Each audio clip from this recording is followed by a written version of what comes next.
Well, in the beginning of the pilot, I did some training with a man called George Ledyard, who's an incredible sensei who's in Seattle. Spent some time training with him, certainly leading up to the pilot, and then sort of sporadically throughout it, but I've kept up with that. As far as the physicality goes, I love that stuff. I love to throw myself around and be covered in dirt and blood. That's kind of that's my element. I really love that. So I kind of, I'm all about it. Kind of just dive into that stuff. Yeah, the machine guns, it's a separate thing, but the physicality aspect of it is one of my favorites.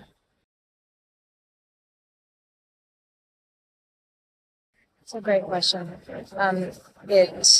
It affects everything for her in the new season. That moment and that decision that he ultimately made, because we raised him so well to live under this doctor. It definitely, she begins to question a lot of choices that they have made up until this point.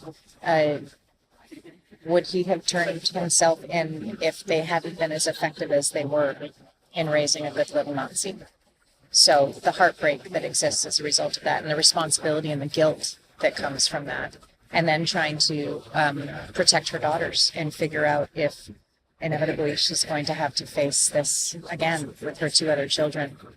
I've never lost a child personally, but I can't imagine if you've gone through something like that once that you would ever, ever, ever allow a situation where it could potentially happen again. So that influences virtually everything in season 3 for her.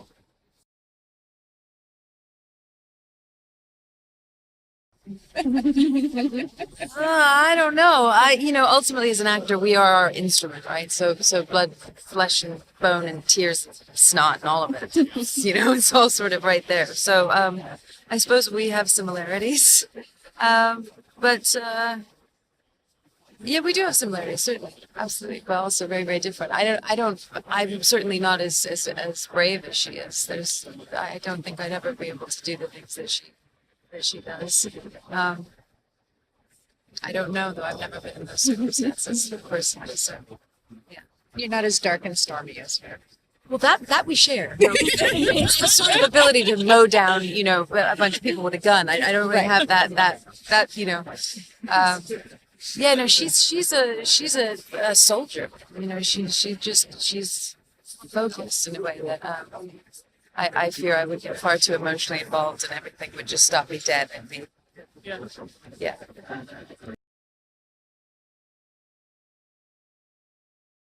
I've always thought that Helen would be like an awesome raging feminist in an alternate reality, that she would be at sort of the precipice of women's rights and birth control, and That'd be awesome. yeah, that's how I fantasize that she is that woman living underneath these circumstances. If that makes sense, in this world. So I picture her as someone who's like easy breezy with starting to wear beads, probably a little closer to me. Let's be honest. I can see that. I can see that. Yeah. And Juliana, she almost has like a softer side in her older reality, being a mother, like having a family in that sense, and also a tougher side, like trying to fight. Yeah. Or is there any other realities you think like she might get to see or explore, or maybe even see her sister? In the 3rd season, we see her in quite a few. So she certainly has. She's got this sort of antenna now. She's connecting with all of those things. So we see her in quite a few. But at the end of the day, the core is the core, even in their alternate selves. So it's the environment that changes them. So that's always really fun. Is that same core, that shape-shifting exterior. Yeah, there's a lot of different sort of subtleties and things that I play with about it. Things that I attach to different memories and different realities. And it's good.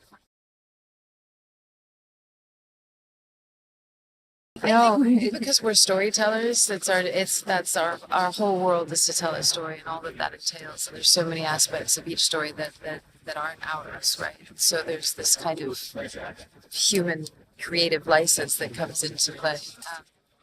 And I think if we thought too much about all those things, ultimately, we probably wouldn't be able to to tell our stories. You know? One of the things that has always tripped me up is that oftentimes people will take issue with if I'm playing a devout person and I'm not that in real life, or if I'm playing a Nazi and I'm not that in real life. But no one says, well, you're playing a mother, and you're not that in real life.